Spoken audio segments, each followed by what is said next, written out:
Sin saberlo, hace 30 años se encendió una llama. Pero ya con tantos años de historia cuesta recordar. Todo empezó por allá de los 90s. Tenía 14 años en mis primeras letras. En ese tiempo todo era diversión. En el colegio escribía en plena lección y así fue como aprendí a hacer mis propias rimas. Pero aún no había logrado subir a una tarima. Rimando la realidad de nuestras calles, desde los días de Natural Vibes hasta el día de hoy. Soy Kingstar, pionero del rap en Costa Rica, productor y MC. El juego ha cambiado, pero el mensaje sigue siendo el mismo. Bienvenidos a mi legado.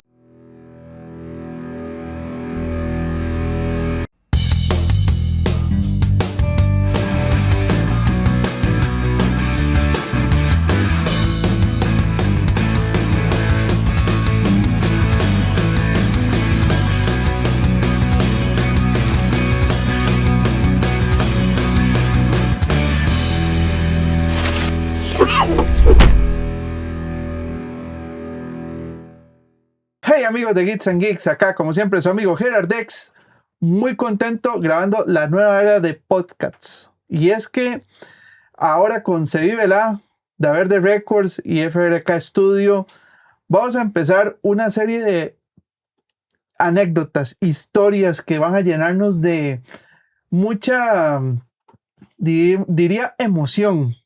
Y nada más y nada menos con alguien de tanta trayectoria como Enrique, de ahora en adelante Kingstar, 30 años, man. O sea, es que si usted es toda una institución de la música urbana, rap, reggae, hip hop, ¿qué más podría decir de mi queridísimo Kingstar que no vayamos a hablar hoy?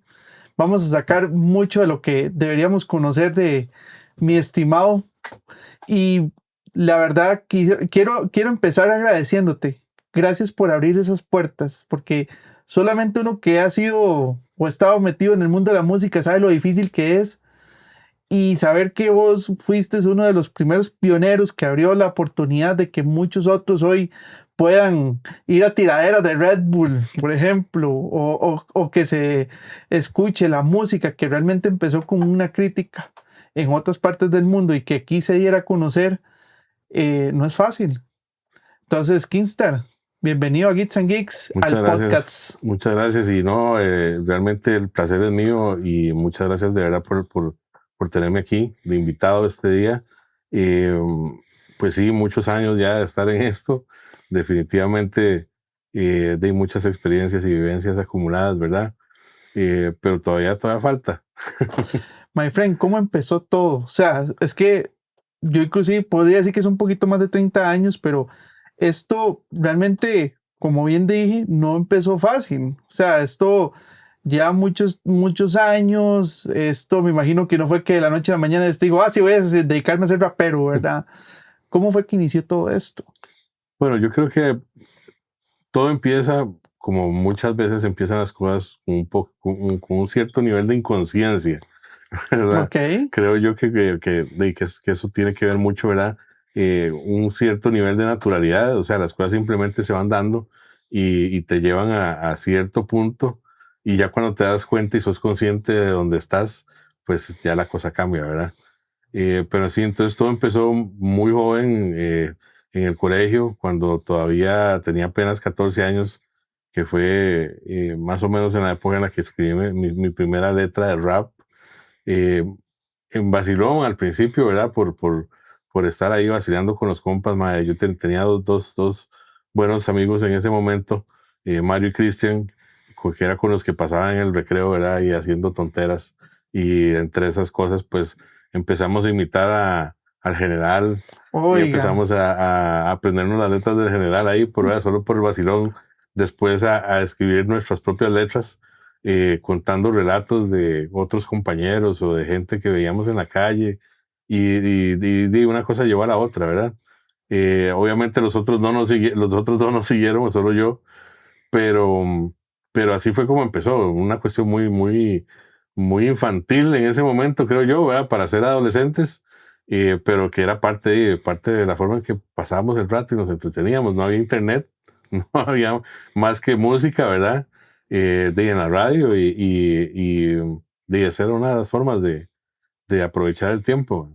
¿Cómo hacías vos? Porque, un ejemplo, ahora mucha gente no lo va a entender porque ahora entran, ponen YouTube, ponen Spotify y ponen cualquier artista de cualquier parte del mundo. ¿Cuáles eran tus inspiraciones en ese momento para decir, ok, es rap y no, por ejemplo, dancehall o no cumbia o no rock, ¿verdad?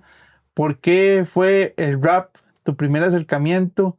¿Por qué el general te dio esos volados, verdad? ¿Qué fue lo que te dio ahí inspiración? Bueno, primero, para que entiendan un poco, yo venía llegando de una época de mi vida en la que pasé muchos años fuera del país debido bueno, a mi familia, por supuesto. Venía regresando, realmente tenía un par de años de estar de vuelta. Era un adolescente apenas y entonces yo no estaba muy consciente del choque cultural que estaba sufriendo en ese momento, pero realmente para mí fue un choque cultural importante porque cuando yo me fui del país tenía 7 años y Ok. realmente era de un niño, eh, y cuando regresé ya era un adolescente. Entonces, eso fue un panorama muy distinto, digamos, al que yo dejé, y encontrarme con un montón de cambios y de cosas, ¿verdad? Acoplarme pues a una cultura nueva, porque realmente de lo que yo viví de niño a lo que ya viví de adolescente era otra cosa completamente. Era otro mundo. Y yo ya había descubierto, había tenido cierta exposición. Bueno, en Francia fue donde estuvimos viviendo varios años y ya había tenido cierta exposición, digamos, a la cultura hip hop en ese tiempo. Pues, primero a través del graffiti, que era lo Ok. que uno veía en las calles. Después por cosas del destino a través del breaking, del breakdance, que me tocó conocer en persona a un breakdancer, teniendo yo 8 o 9 años. So, estamos hablando del apogeo de los 90, ¿verdad? Estamos hablando más bien 88, 80, o sea, 88, 89. Sí, Empezando apenas. los 90 y Ajá, toda la moda del graffiti, ajá, del baile, el breakdance que se acaba de decir, el rap. exacto. Y cuando llegué aquí, algunas de esas expresiones no existían, pero me llevé la sorpresa con que el rap ya aquí estaba, digamos, sonando en las radios. Todavía, pues, era un rap muy rústico, ¿verdad? Podemos hablar tal vez de Mero Manéis, en ese tiempo, bueno, y Beastie Boys ya existía por ahí en esas épocas. Tal vez no sonaba tanto por esa época aquí, pero estaba Run DMC, después aparecen por ahí Vanilla Ice, ¿verdad? Y figuras de ese tipo, por ahí también Gerardo, en un intento latinoamericano de, ¿verdad? No soy yo. De tomar ese mercado, ¿verdad? Y así una serie de artistas, ¿verdad? Que yo no conocía y que de un momento a otro, cuando llegué aquí, ¿verdad? Y estaban en todo lado, estaban en MTV, estaban en Hora Juventud, en todo, ¿verdad? Que eran los espacios que existían en la época a nivel de video. Sí, no era como dije ahora, ¿verdad? Que era YouTube, Exacto. Spotify facilísimo, sino que usted tenía que sentarse a ver qué agarraba. Y MTV si tenías cable. Claro, MTV sí tenía uno cable. Y por ahí, pues, en la radio, obviamente, pues sonaban otras cosas diferentes, pero también ya, o sea, ya habían indicios, digamos, de ese género, ¿verdad? Como un movimiento más allá de solo un género, ¿verdad? De solo un género musical, sino como algo más grande todavía. Entonces, por ahí empecé a interesarme en investigar un poco más, en conocer más, en escuchar más. Empecé a ver que llegaban algunas revistas, entonces empecé a comprar revistas para ir indagando más. Ya pues con el tiempo en cable me di cuenta que habían programas que pasaban, y sobre todo los fines de semana, donde salían muchos de estos artistas, digamos, nuevos de ese género, que para mí era de algo muy diferente a lo que había escuchado antes, y que por alguna razón se me impregnó o sea, inmediatamente me conquistó, ¿verdad? No solo por el baile y por lo que veía en los videos, sino también por la letra, ¿verdad? ¿Qué te identificaba? Porque vos tenías esa exposición externa del país, ¿verdad? Llegas acá y probablemente vos eras el bicho raro, como y eso que es, ¿verdad? Exacto. Pero vos decías, no, es que ustedes tienen que entender que esto me identifica mucho a mí. Exacto. ¿Qué era lo que te identificaba y cómo lo empezó a recibir la gente? Bueno, justamente a causa de ese choque cultural empecé a sentir como una necesidad de expresar eh, ciertas cosas, ¿verdad? Opiniones, ideas que tal vez no podía conversar con cualquiera o que no podía compartir con cualquiera y que a través de las letras pues se volvieron mi válvula de escape, ¿verdad? Y mi forma de exteriorizar esas ideas y esas opiniones. Y entonces, como empezó a puro vacilón, poco a poco dio un giro completamente, ¿verdad?, opuesto a hacer ya cosas más contestatarias, bueno, digamos, a hablar sobre cosas que tal vez no me hacían sentir bien, eh, incluso tal vez en alguna época hablar de desamores y cosas por el estilo, ¿verdad? Ah, carajo. Aunque no sea, digamos, la temática que más me mueve, pero ¿verdad? Siempre era una forma como de poder expresar cosas que tal vez no tenía uno de otra forma de exteriorizar, ¿verdad? ¿Alguna de esas canciones dedicada a alguna chiquilla en algún momento? Por supuesto, en Ah, me algún lo momento imaginé. sí. O por lo menos a esa idealización, ¿verdad? Que tenía uno tal vez en ese momento de lo que podía ser una novia o una relación, ¿verdad? Bueno, interesante porque mucha gente se va más bien por el tema de la trova, ¿verdad? Con su guitarrita. Y yo me lo imagino a usted más bien con una pista haciendo rimas. Así es. Bueno, es que también en ese momento tenía una influencia muy fuerte también del R&B, del rhythm and blues, Ujú, que para mí iba muy de la mano con el rap también, claro. ¿verdad? Había una correlación ahí importante y había un trasfondo cultural también, ¿verdad? Que los amarraba y entonces era como un paquete 2 por 1, ¿verdad? O sea, si no había R&B, no había rap, y si no había rap, no había R&B, man, para mí. ¿En qué barrio estabas acá? Porque, por ejemplo, yo soy de Limón Ajá. y en Limón, digamos, sí, la música danza, la música afroamericana es algo como que sí era muy normal escucharla y siempre tuvo, obviamente, crítica muy fuerte por el tema del racismo, el tema de la Claro. opresión, pero no sé, en aquellas épocas, más bien Francia, digamos, Sí. aún no tenía la inmigración que tiene ahora, por ejemplo. Bueno, en esa época sí había mucha inmigración, sobre todo árabe y africana, Ah, ¿en digamos. serio? Ok. Sí, ya había, digamos, ya había mucho, y en muchos de los barrios marginales eran barrios de gente de África y de las zonas árabes, Y vos tenías esa y influencia. tenía también esa influencia. Incluso tuve varios compañeros de diferentes procedencias y durante la escuela incluso latinoamericanos, pero los latinoamericanos eran una minoría, digamos, en Mm, realidad, para un país como ese. La mayoría eran asiáticos, africanos, árabes, o europeos del este o del norte de Europa, ¿verdad? Entonces era muy diverso y muy diferente, y ¿verdad? zonas oprimidas, curiosamente. Ajá. Y acá, cuando te viniste a Costa Rica, Y aquí era muy diferente porque la mayoría de la gente que estaba, bueno, tuve la suerte de regresar a la misma escuela donde estaba antes, ¿dónde con los era? mismos compañeros. Aquí yo siempre he sido del este, desde aquí de San Pedro. Yo soy de Curry originalmente, pero siempre me he movilizado entre San Pedro y Curry, ¿verdad? Esa siempre ha sido la zona, ese es mi barrio. Ok, excelente. Ese es mi barrio, ¿no? Ese siempre ha sido la zona y yo pues estuve en la escuela aquí en San Pedro eh, y, y entonces regresé con la mayoría de mis compañeros. Entonces cuando me gradué del colegio, la mayoría de mis compañeros los tuve desde preparatorio de primer grado, digamos, desde preparatoria, sí, primer grado, incluso hasta algunos hasta la universidad, salvo el trecho o el tramo que estuve yo fuera del país, ¿verdad? Mm, Pero entonces eso me permitió tener también como una facilidad para regresar, digamos, a pesar del choque cultural. Eso me ayudó a aliviar un poco, más bien ese choque, el poder estar otra vez con gente conocida y que me volvieron a recibir y aceptar como parte de su círculo, ¿verdad?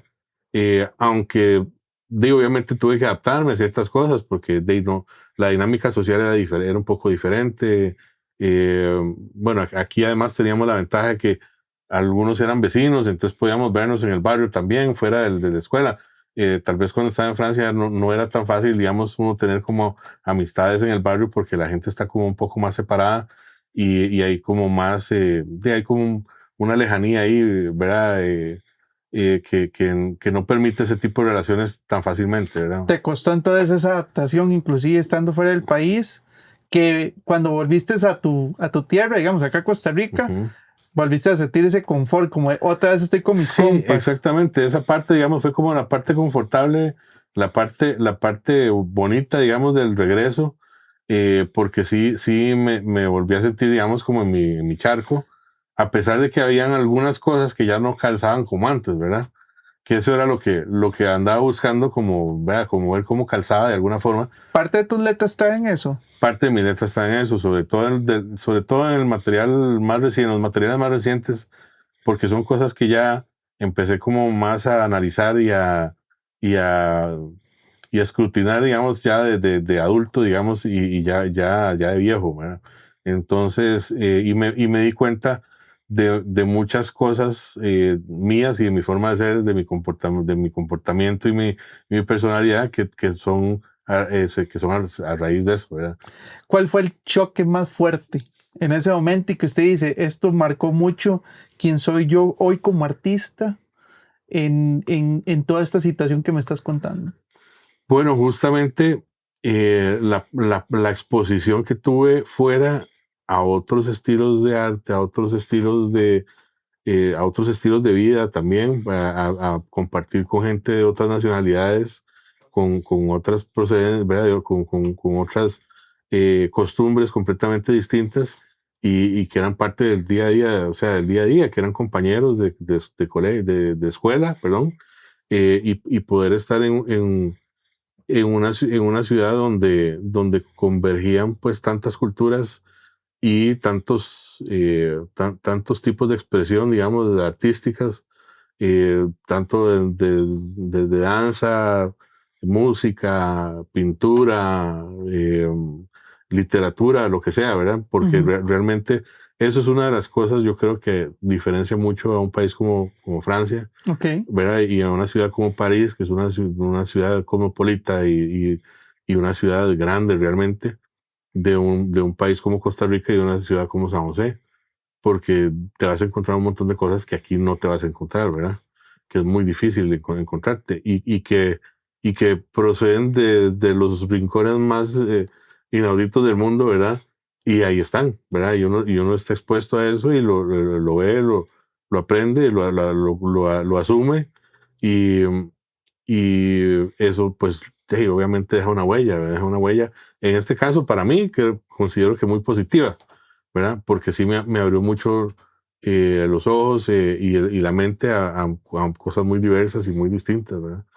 Y el haber podido explorar o, digamos, o experimentar los inicios del hip hop allá, eso fue algo, digamos, que también me dejó una huella muy importante. Pasando el cole, pasando ya las diferentes etapas de transición, se conforma Kingstar, ¿verdad? Ajá. ¿Cómo se dio ese paso? Porque usted me dice, sí, es que fue un paso natural, pero tuvo que haber algo en ese momento que dijera, aquí nazco. Sí, realmente al principio no tenía muy claro ni cómo me llamaba, digamos, como artista, o sea, y cómo realmente me iba a mostrar al mundo, digamos, en ese aspecto. Entonces al principio era nada más Henry, que era como, digamos, como me decían mis compas del barrio, ma, que es Enrique en inglés, ma, que es lo más sencillo del mundo.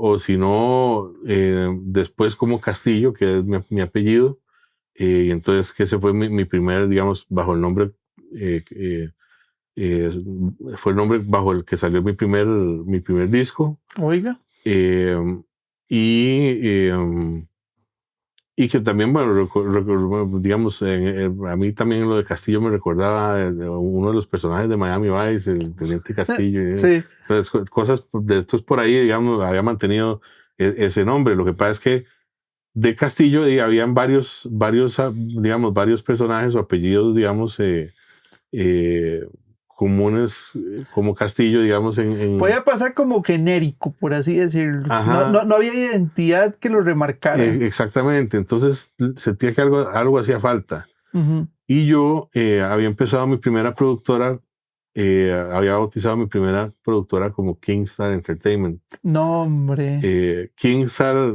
que era un nombre compuesto por dos palabras que de alguna forma para mí representaban de lo que quiere ser todo artista, ¿verdad? Una estrella. Exactamente, y el rey. Y el rey, que es el ser el rey de su propio destino, ¿verdad, mae?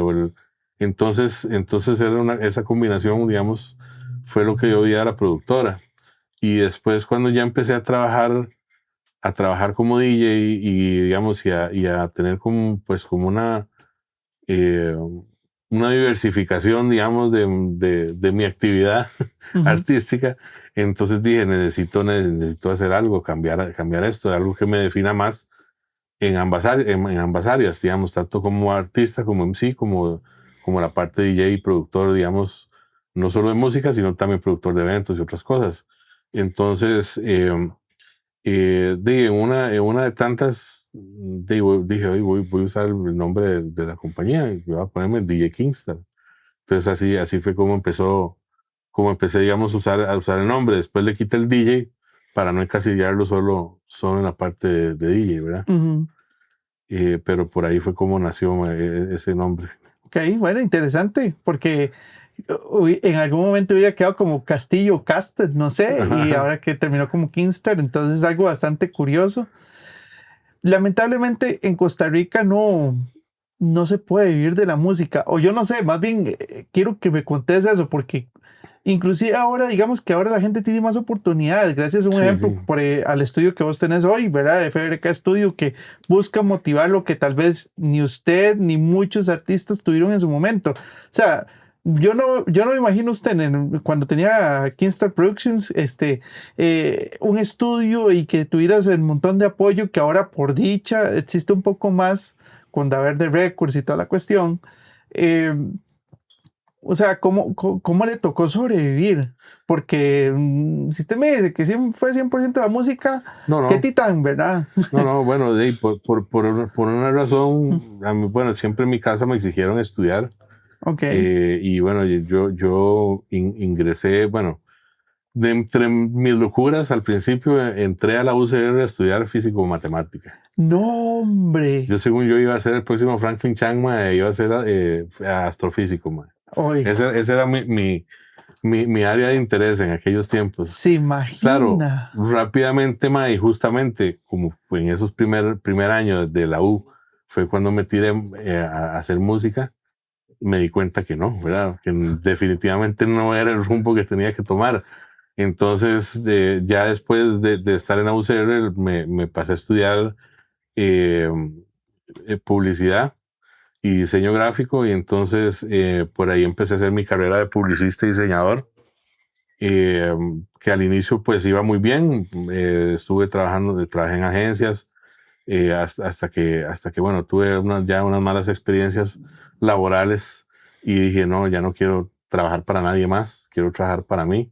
Y entonces empecé la parte ya de emprendedurismo, por así decirlo, y decidí, Freelancer, como dicen por ahí. exactamente, empecé como freelancer. Estuve trabajando como freelancer varios años. Ya para ese entonces, bueno, gracias a los primeros trabajos que tuve de publicidad y ya me empecé a hacer como de mi equipito. Entonces por ahí me compré un par de parlantes, unos Yamaha, después un Syntecorg, tenía por ahí un mixer viejo, digamos, que había comprado en algún momento. Y entonces ya con eso tenía como mi pequeño cero para empezar a hacer pistas, ¿verdad? Estamos hablando del año ya 98, no, 99 casi, ya digamos, estamos por ahí, más o menos 99. Y yo había empezado, digamos, allá en el colegio, había tocado un poquito, había experimentado un poco con la guitarra. Lo que pasa es que nunca me tocó un buen profesor, digamos, que realmente me motivara o que, no sé, que encontrara la forma de A veces es tedioso, sí, digamos, sí. porque la música en general, si uno tal vez siente el feeling, la Ajá. vibra, pero cuando empiezas con la teoría y demás puede volverse algo muy pesado. Sí, a mí el La problema barrera. es que las personas que me trataron de enseñar teoría al principio como que no, tenían esa facilidad para enseñar. Fue hasta... Yo lo hablaba con un amigo y yo le decía, si a mí en lugar de haberme metido la flauta dulce en música y me hubieran dicho, puedes aprender a tocar tu instrumento, Claro, capaz le hubiera puesto más atención a las clases de música. claro, por supuesto. Pero bueno, ya entonces cuando ya me gradué del colegio y ya estaba por cumplir 18, tuve la suerte de llevar clases con Manuel Obregón. Y Manuel fue... Casi nadie. Casi nadie. Pues Manuel era vecino, vivía en el mismo barrio, no muy lejos de mi casa. Y en esa época él todavía no estaba como al país, estaba un tiempo ahí, digamos, ahí grabando y haciendo cosas nuevas, pero él solo. Y entonces estuve unos meses, ¿no? O sea, tal vez estuve como 6, 8 meses con él, pero él realmente fue el que me dio como las bases de teoría y que me empatinó más, digamos, ya con la composición.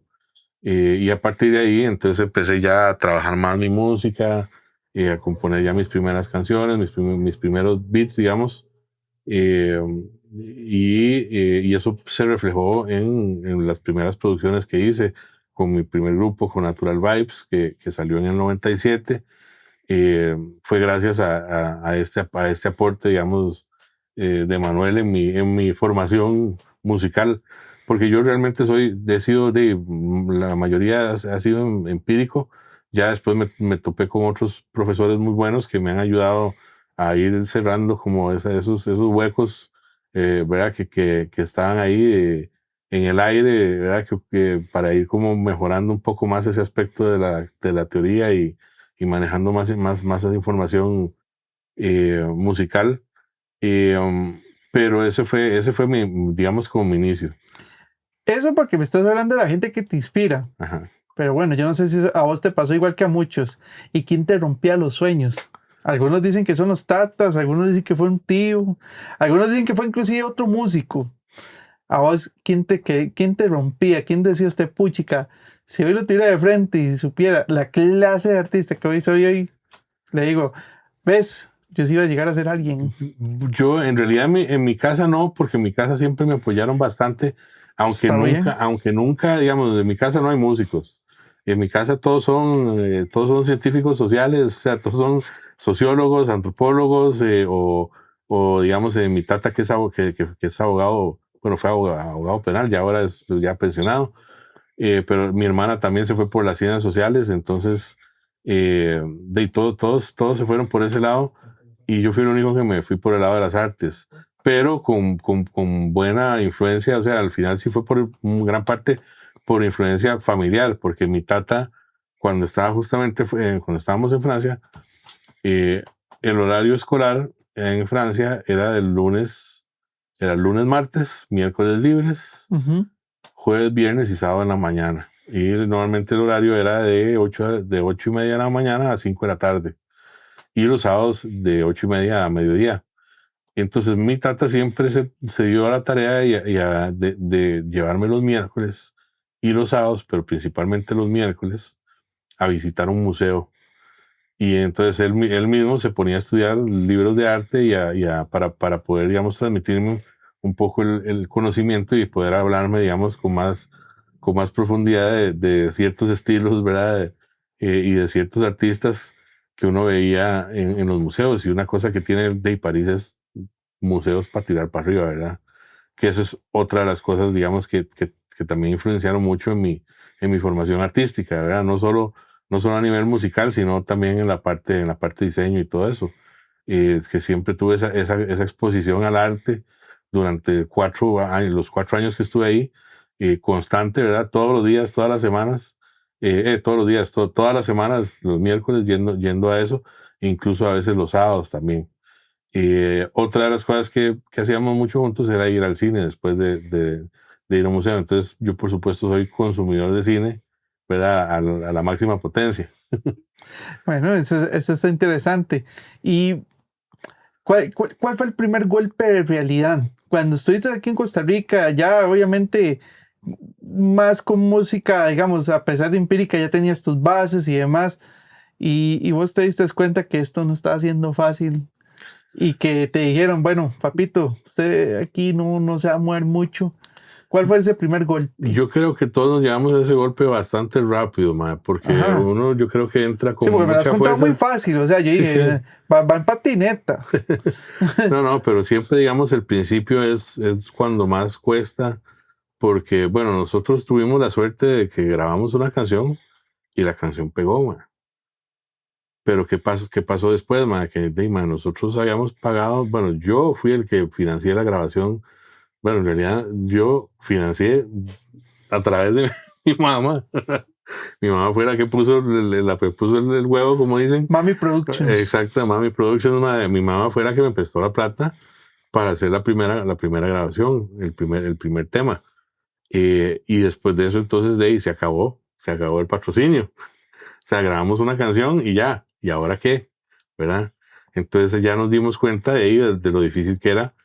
Y estuvimos un año y pico buscando la forma de financiar un álbum y buscando la forma también, bueno, estuvimos montando banda, tratando de montar un repertorio en vivo para empezar a tocar y ver si de esa forma podíamos hacer plata.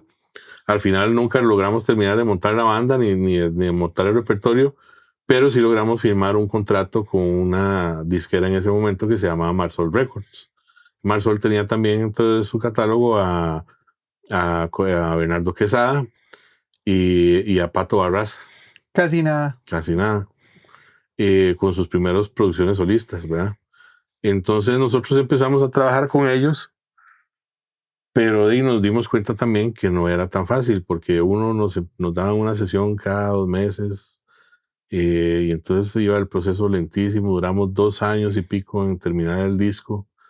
A mí me tocaba, y yo trabajaba, en ese tiempo estaba terminando la U y estaba trabajando, estaba en realidad haciendo todavía pasantía, tiempo completo en una agencia, terminando la U, y después de la U salía de aquí de San Pedro para la Sabana Norte, donde un compa que me prestaba un sinte para poder hacer las pistas del disco, man. Te hubiera encantado tener un FBRK Studio en ese momento, ¿verdad? Por supuesto, man. O sea, estamos hablando que todo al final empezó por una cuestión de necesidad, man. Porque no teníamos no teníamos productores, digamos, que supieran trabajar hip hop o reggae en ese momento. No teníamos las herramientas para grabar nosotros en la casa, porque en ese momento el equipo era carísimo, man, y solo en un estudio de grabación donde estuviera acondicionado como se debe, se podía hacer una grabación desde ese nivel.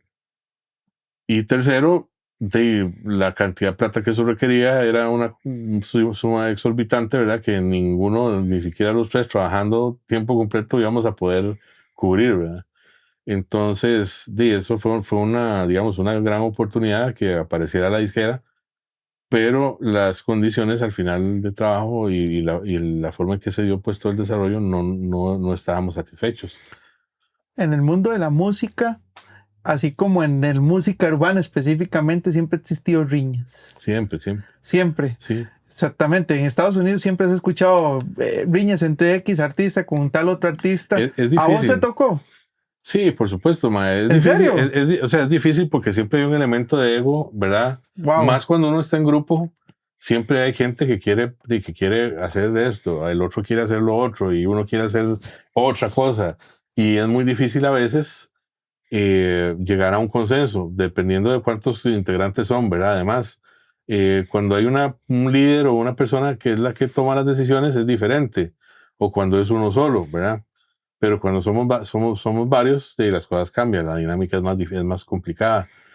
Por suerte, el grupo, cuando estuvimos los tres juntos, digamos, Sasha, Campbell, Linux, Samuels y yo, al inicio, fue bastante fluido y teníamos un buen entendimiento. Pero ¿qué pasó? Que como el tiempo transcurrió, hubo desmotivaciones. Entonces Sasha ya no quería estar en el grupo, quería hacer otra cosa. Por ahí la estaban llamando para otro proyecto. Después entonces quedamos Enoch y yo solos. Por ahí tratamos de meter un tercer integrante que era Bantan, de Bantan y Ghetto. Pero bueno, tampoco al final se concretó porque empezó a trabajar el proyecto con Ghetto. Por ahí pasó también otro posible integrante que nunca se llegó a acoplar bien con nosotros, entonces al final no lo incorporamos. Entonces, todo eso son parte del proceso, digamos, de un grupo, ¿verdad? Sea, digo, mantenerse las piezas fundamentales, ¿verdad? Iguales, o meter gente nueva, o de ver siempre cómo resolver, ¿verdad? Las diferencias de lo que quiere hacer uno y quiere hacer el otro. Y llegó un momento en el que también ya los dos nos cansamos, Enoch y yo, ya llegando al final de la producción del disco, y viendo que el resultado no era el que nosotros queríamos, que le faltaba todavía como más trabajo y más cariño, digamos, por las condiciones que nos daba la disquera, decidimos romper contrato. Ujú. Y entonces en ese momento empezó otro proyecto justamente con Sasha y Robert Aguilar y mi amigo Dan Robinson y otra chica, Janice Byfield, que se llamó Squad. Ah, ok. Entonces en esa época empezó primero como un colectivo de artistas, porque hicimos un par de fiestas en esa época como The Squad, pero era como un colectivo. Ya después ellos decidieron conservarlo de Squad como nombre, y conformar ya un grupo. Y yo por mi lado ya tenía planeado también mi proyecto ya solista, que lo empecé a trabajar en el 2000. Entonces a partir del 2000 empecé con una serie de maquetas, después un demo, después del demo ya trabajar en el álbum, que quedó después engavetado por un par de años mientras terminaba la licenciatura.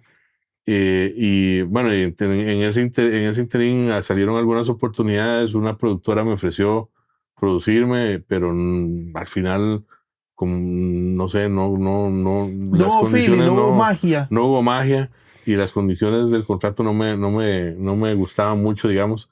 Entonces al final terminé mi licenciatura, y ya para el 2006 fue que saqué mi primer disco solista. O sea, fueron 6 años realmente, entonces no fue nada fácil, ¿no? Sí, más bien yo te iba a preguntar porque todo eso que me estás contando es una etapa en donde muchos músicos dicen, esto es cansado. A mí me da mucha gracia de cuando yo comparto con Oskin, es que vos sos un man que habla muy pasivo, muy sólido, muy, diría uno, muy sabio. Pero yo no me, o sea, yo me quiero imaginar un Kingston en aquel momento que tal vez vivió sus épocas desesperado, enojado, inclusive hasta con ganas de llorar y decir, basta, voy a Bien, dejar esto tirado, no me importa nada, voy a ver si vuelvo a las clases de matemática o me fundo en una agencia de publicidad a podrirme administrativamente, o eso nunca pasó. vieras que yo creo que nunca me ha pasado de esa forma, porque siempre he tenido muy claro cuál es mi norte en la música, y Ok, siempre he tenido claro que para mí es algo fundamental y necesario, porque es lo que me mantiene sano. ok. Sano y con las ideas claras, digamos. Es como mi terapia, ma. Entonces, para mí es el no poder hacer música, ma, es algo, digamos, que no podría pensar, o O sea, se sea, volvería loco si si la deja de me hacer. vuelvo loco yo, ma, exactamente. Entonces, siempre la música tuvo un rol muy importante y siempre fue una prioridad. Bueno, obviamente en algunos momentos otras prioridades ¿verdad? Pasaron por encima. ¿Como cuáles? ¿Como cuáles? No, y como el estudio, por ejemplo, o sea, Ujú. terminar de estudiar, y cumplir con cosas, digamos, ¿verdad?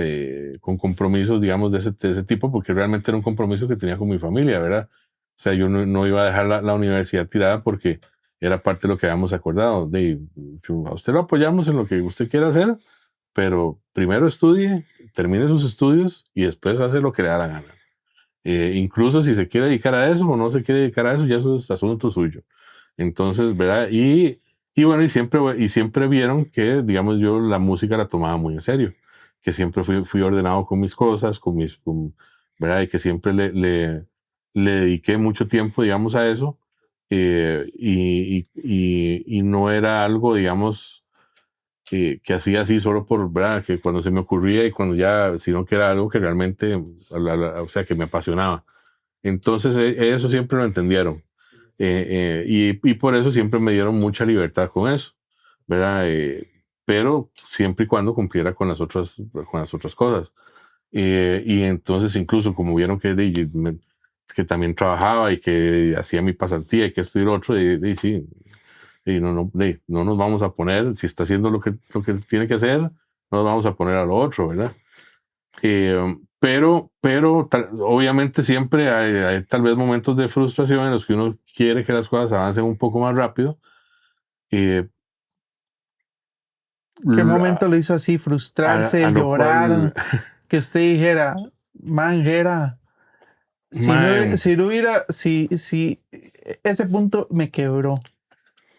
Es que vieras que yo creo que nunca he llegado, digamos, a... Porque imagino que hiciste una canción de eso y todo. No, vieras que realmente nunca he llegado a sentir esa frustración con la música porque siempre estaba haciendo música, man. O sea, la música es la medicina más bien para que nunca llegue a ese punto. Exactamente, ininterrumpidamente, aunque no salga nada, aunque la gente no esté escuchando lo que estoy haciendo, pero siempre estaba haciendo música de una forma u otra. Entonces, sea mi música o sea para otras personas. Entonces, si la música es la terapia para no caer bajo, en la vida sí te ha pasado cosas que te han hecho, que con la música han hecho que usted no, como dice uno, no termine matándose. Que suene feo. Por supuesto, pero yo creo que justamente la música y el escribir y el poder expresarme a través de la música es lo que me ha permitido no llegar a ese punto límite, ¿verdad? Porque cuando ya siento que algo me está molestando, me está afectando, me siento, pues, y entonces eso me obliga a hacer un proceso mental a través del cual entiendo la situación y logro resolverla. ¿Cuál ha sido una canción terapia que usted dice, esa canción me terapió? La canción terapia. Para mí, bueno, por lo menos de las canciones que a las que más le tengo como cariño y aprecio son las en las que reafirmo que el hip hop ha sido mi válvula de escape. Okay. Y eso que me mantiene cuerdo. ¿La canción más memorable? Y por ejemplo, tuve una relación muy larga de 6 años y medio. Ok. Y ya, digamos, ya de adulto, más grande, y ya, o sea, yo terminé esa relación ya casi ya con 40 años, más, o casi llegando a los 40. Y para mí digamos, la música fue muy importante en ese desahogo y en ese volver a retomar, digamos, la vida normal, ¿verdad? Como salir de esa vida de pareja y volver a las rutinas de la soltería y esas cosas. Y la música más bien me reafirmaron digamos, la decisión que tomé, porque sentía que no estaba en una relación que me estaba aportando lo que yo necesitaba. ¿Por qué? Porque me impedía hacer música. ¿Es en serio? Ajá. O por lo menos me frenaba mucho en ese proceso. Entonces, cuando terminó esa relación, me di cuenta que sí, o sea, no era una cuestión tal vez malintencionada o no era una cuestión tal vez consciente. Pero no fluían las mismas energías, ni los objetivos, ni nada. No fluían, justamente. O sea, yo no saqué ninguna producción durante esos 6 años. Durante los años previos a esa ruptura, no había sacado nada de música. O sea, solo como colaboraciones. Y a partir de ahí saqué 5 álbumes y 2 EP, o sea, 5 álbumes. O sea, era la Yoko Ono. Algo así. Algo así. Ok, sí, porque, o sea, para que lo haya frenado de esa manera, sí. alguien que literalmente vive la terapia, entonces, de la música, es curioso, entonces, digamos. La música tiene mucho, tiene mucho que ver con el estado de ánimo y con el poder salir de situaciones difíciles también, a mí, en mi caso, o el poder, digamos, superar pruebas en la vida. Si tuvieras una máquina del tiempo y pudieras devolverte a algún punto de tu vida y usted dijera, esto me encantaría decirle al Kingster del pasado para que no vuelva a cometer la misma metida de patas y que hoy sos quien sos, ¿cuál sería? Siga soltero, dice. No. Yo lo que diría es siga con esa paciencia. Mantenga siempre esa paciencia. No apresure las cosas, pero siga su instinto. Porque el problema es cuando uno no sigue el instinto. Cuando uno sigue el instinto es cuando uno llega y se pega. Se queda trancado ahí, mae, porque al final lo que me ha enseñado la vida es que siempre que mi instinto me ha dicho, mae, no haga esto, no se meta aquí, no haga lo otro, me lo confirma. Pero es que qué difícil, King, porque dígame, o sea, es que reitero, usted me lo pinta muy sabiamente como de que las cosas han salido bajo una inspiración y terapia, pero eh, la música en Costa Rica cuesta construirla y, No, no, por supuesto. y usted le tocó abrir trocha Sí. literalmente. Pero es que esa es una cosa, digamos, yo desde el principio tuve muy claro que no era fácil. Siempre, o sea, siempre para mí eso fue un panorama y una cuestión muy clara. Esto que voy a hacer no es fácil, pero es algo que necesito hacer. O sea, Si no se quiebra. siempre ha sido una necesidad. O sea, si no existe lo que yo necesito para hacer esto, necesito inventarlo entonces. Y para mí no puede haber o sea, no puede haber obstáculo que me impida hacer esto. O sea, en vos no existen las excusas como No. más de uno que dice, es que como aquí no apoyan el arte, entonces ya no hago música. Yo creo que es una cuestión sobre todo de muchos de los artistas viejos, de los que yo creo que es un rasgo, digamos, de la mayoría de los pioneros, De los veteranos. de los veteranos, que es que ninguno de nosotros ha tenido miedo a hacer por primera vez algo que nunca antes se había hecho. Si nadie más lo hizo, pues ahí salado el que no lo hizo, pero yo voy a hacerlo. ¿Y por qué? Porque nada me impide que no lo haga. O sea, solo yo soy la única, o sea, soy la única limitación de no hacer esto. ¿Por qué? Porque a mí me pueden decir misa, me pueden decir esto y lo otro, pero si yo tengo la posibilidad de hacerlo y tengo la capacidad mental, física e intelectual para realizarlo, lo voy a hacer. Entonces, ¿qué es lo que pasa ahora? Porque yo esas cosas que estoy diciendo te las he escuchado mucho. Yo creo eso, que ahora la gente pone mucha excusa y mucha se autosabotea mucho más. Podría decir que falta calle. Falta calle, ma. Yo creo que falta calle. Yo lo veo mucho, sobre todo con los más jóvenes, ma.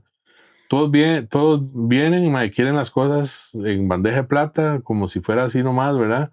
Y entonces cuando se les pone difícil, ya en la primera, se echan para atrás. Nosotros en aquel tiempo no teníamos esa opción, o sea, nos echamos para atrás, entonces vaya y haga otra cosa, ¿verdad? Si usted lo que quiere hacer es esto, tiene que ser persistente, tiene que seguir hasta donde lo lleve. O sea, si logra hacerlo hasta arriba, perfecto. Si se queda a medio palo, pero usted lo intentó, todo bien. Ahí están las medallas para probarlo. Sí, por lo menos, o las medallas o las cicatrices de guerra. Las cicatrices, guerra. exactamente. Entonces yo creo que eso es algo que tenemos que cambiar mucho, sobre todo en la mentalidad, en la mentalidad de los artistas ticos, man. ¿Crees que vos puedas hacer ese cambio cultural o ese cambio de mentalidad ahora con el estudio, con el récord, con todo lo que estás haciendo ahora en proyectos musicales? Es difícil, mae. Lo que pasa es que, digamos, mae, nosotros al final estamos haciendo lo que hubiéramos querido que lo hicieran con nosotros, y es entregarnos las cosas fácil o hacernos el proceso más fácil. El asunto es hacerle entender a la gente que está recibiendo las cosas ahora más fácil que no es fácil, mae, para que sepan valorar lo que están recibiendo. Porque el problema es que muchos no valoran eso, no saben valorar esas cosas. ¿Cuántos discos tuviste que producir para ganar tu primer premio? O canciones. Porque eso no llegó en el 88, 89. Pues vieras que en realidad mi primer disco solista, que fue el segundo, el tercero que produje, digamos, fue el que ganó Premio ACAM.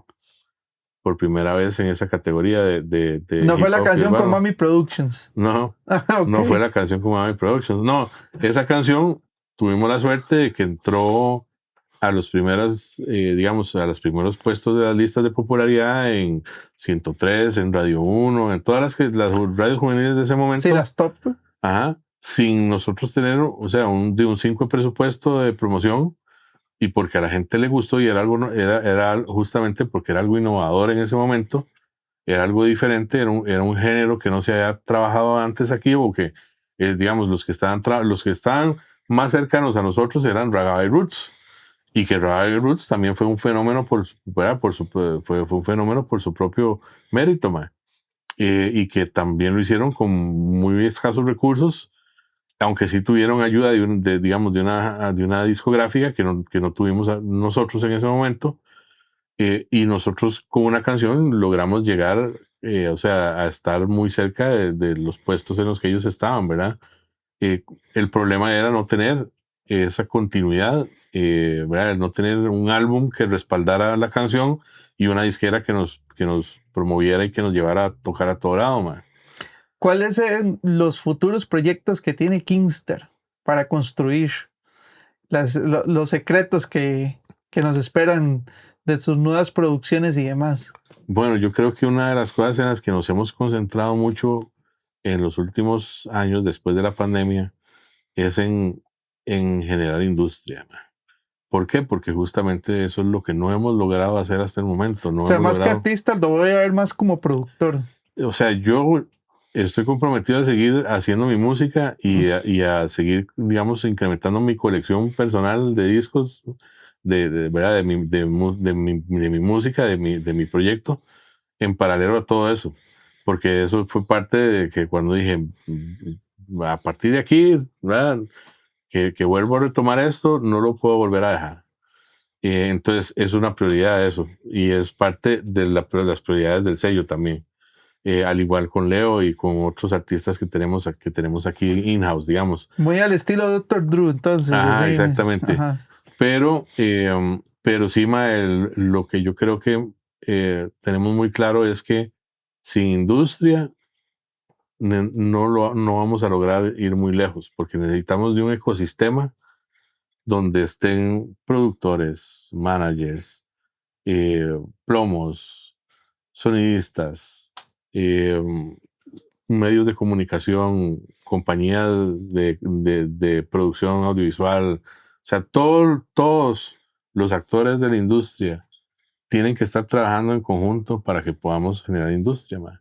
Y eso todavía no se está logrando. O sea, hay un porcentaje muy pequeño de gente y empresas que están logrando hacer yunta para poder hacer cosas mejores y hacer crecer la industria, pero hasta que no sea un ecosistema más amplio, donde haya muchas compañías involucradas y mucha gente involucrada en el proceso, y haciendo, o sea, y dejar la envidia, ¿verdad? Y el montón de pleitos y cosas por tonteras, no vamos a lograr crecer, el típico revanchismo y celos artísticos que a veces se dan en la industria costarricense, muy curiosamente. Eso es lo que hay que luchar. Oiga, eso es abrir una trocha nueva también. Eso es también una tarea difícil. No estamos solos en el proceso, eso es lo importante, ¿verdad? Pero los pocos que estamos en ese proceso, estamos aportando, yo creo, algo muy valioso, man. Dentro de lo que hay actualmente, ¿vos ves algún nuevo Kingster? Así, algún chico o algún artista que usted dice, ese va a ser mi yo junior. Sí, ma, sí, hay mucha gente con mucho talento, incluso gente mucho mejor que uno, ma. Ay, ¿en serio? Yo creo que... Nombres, cuénteme uno. No sé, ahora, digamos, ahora no se me viene o sea, algún nombre específico, pero uno ve destellos ahí, ma, entre diversas personas de lo que podrían llegar a ser si realmente se quieren dedicar Con a buen esto. potencial ahí. Sí, porque como todo, ¿verdad? Depende mucho de las decisiones que tomen y hacia dónde quieren llegar, ¿verdad? ¿Y te has acercado a ellos para que vengan acá con el estudio y demás? ¿O? Sí. Yo siempre estoy tratando de apoyar de apoyar a la gente nueva y de aportarles un poquito de mi conocimiento en lo que pueda, digamos. Y si yo veo que tienen un potencial, ¿verdad? En cierta área o en varias áreas, y que tal vez no le están explotando de la mejor manera, pues siempre trato de dar el mejor consejo que puedo, ¿verdad? Y de no ser egoísta en ese sentido, porque bien hubiera deseado tener en mi momento, ¿verdad? Alguien igual, un mentor o alguien que me ayudara a direccionar mis cosas, ¿verdad? Con más facilidad. Porque la mayoría de nosotros en esa época no nos tocó, o sea, teníamos muy pocas figuras a quien digamos, referirnos, ¿verdad? Vos has tenido la oportunidad de grabar con diferentes artistas. Ujú. Eso me he dado cuenta. Inclusive una canción que sonó en pandemia, muy chida, con diferentes artistas de la música urbana acá en Costa Rica. ¿Con quién sientes que te falta hacer una grabación y que puedas hacer por medio de este podcast una invitación abierta? Vieras que hay bastante gente, mae, con la que quisiera trabajar. Bueno, por ejemplo, una artista con la que he trabajado mucho y todavía no tenemos un tema juntos es Nakuri, por ejemplo, mae. Es en serio. Okay. Otra con la que trabajé también un EP completo, mae, y que no tengo yo una canción propia con una colaboración de ella es de Steffi Davis, mae, que para mí es una gran cantante, mae. Hay de raperos hay varios, mae, con los que, por ejemplo, Yakal, mae, de Phantom Sounds, que sí ha participado en algunos otros proyectos, pero tampoco lo tengo en una colabo, por ejemplo. Y así un montón más, o sea, la lista es grande y sobra, digamos. Si tengo tiempo, para irlos meter en algún proyecto, ¿verdad? En algún momento. El tiempo es al final lo que nos limita para realizar las cosas. Porque de ideas y cosas que hacer sobran. Sí, y eso es lo que noto, digamos, King. Yo lo que siento es que va a haber Kingster para inclusive una sesión de 40 años. Ojalá. Cuando lleguemos a esos 40 años, Ojalá, yo espero volver a hacer otro episodio y ver qué cambios han sucedido durante ese tiempo. Sí. Y podríamos pasar miles de horas conversando sobre los diferentes temas, pero yo siento que hoy una esencia importante quedó de lo que realmente ha sido tu historia, tu formación y lo que esperaremos ver pronto de Kingster en un futuro muy próximo. Entonces, sí, la verdad es que no sé qué más decirte que gracias realmente por abrir esa brecha que hay y contar esa historia que realmente lo que demuestra es que hay que tener huevos. Pues sí, pues sí, no, más bien muchas gracias a ustedes por tenerme aquí. Y lo único que iba a decir es que yo siempre lo que he visualizado, digamos, es ya de viejo, es verme sentado frente a un piano, madre, tocando jazz. ¿En serio? Eso es lo que yo vislumbro, digamos, ya después de los 70, 80 años, madre, estar disfrutando de la música nada más así, de la forma más sencilla y de la más sencilla y simple, mae, tocando frente a un piano, mae. Pues yo sé que se va a cumplir, entonces ya no, esperemos sea así. Amigos, ya saben, esperen más esta información en Sevilla en Geeks and Geeks y nos vemos en el próximo episodio.